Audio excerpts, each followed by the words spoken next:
And on the Democratic side, the race was razor thin. Secretary Hillary Clinton eking out a win against Senator Bernie Sanders by just 0.3%. Fox News White House correspondent Ed Henry is in New Hampshire to explain. Ed? Greta, good to see you. It's interesting. Bernie Sanders just wrapped up a rally here. Pretty good crowd in Claremont, New Hampshire. And he is talking tough about going beyond Iowa.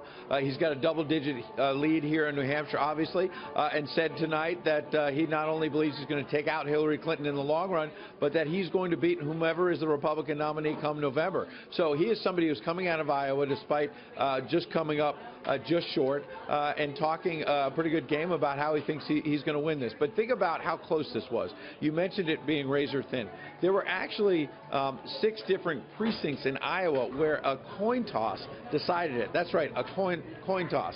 And there are officials in Iowa assuring us that this was not the difference maker in the entire race between Clinton and Sanders, that the coin flips were over county delegates, not state delegates. But obviously, when you talk about such a small margin, Greta, every single precinct counted, and the fact that coin flips are within the rules is something that's raising a lot of eyebrows today. We actually, some reporters asked Bernie Sanders about that a short time ago. He said he doesn't think that's the best way, the best form of democracy, but he did say he's not bitter about it, that he's happy that he came back from 50 points down. He's going to look forward. He's not going to demand any kind of recount or review. He's just looking forward, Greta, and he's feeling good.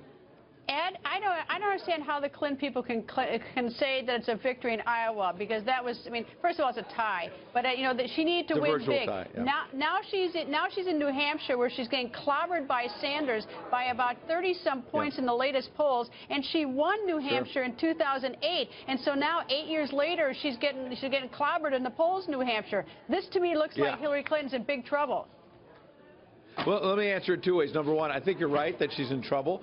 In fact, my producer, Jake Gibson, just talked to a senior Sanders aide who said that in the first 90 minutes after Bernie Sanders' speech last night, saying that he was close, it wasn't even a victory speech, he raised $1 million in 90 minutes. Think about what he raised overnight. We're still trying to get those numbers as well. So this money's coming in over the internet, gives you an idea of the momentum he has. On the other hand, what the Clinton people are saying, to answer your question, how do they call it a win? I talked to one of her senior advisors on the ground here in New Hampshire today, and he said, look, yeah, it wasn't the prettiest win, but if the Broncos score in the last minute of the Super Bowl this Sunday and they win by a field goal, you're going to call it a victory, right? It's a win. It was a win is a win.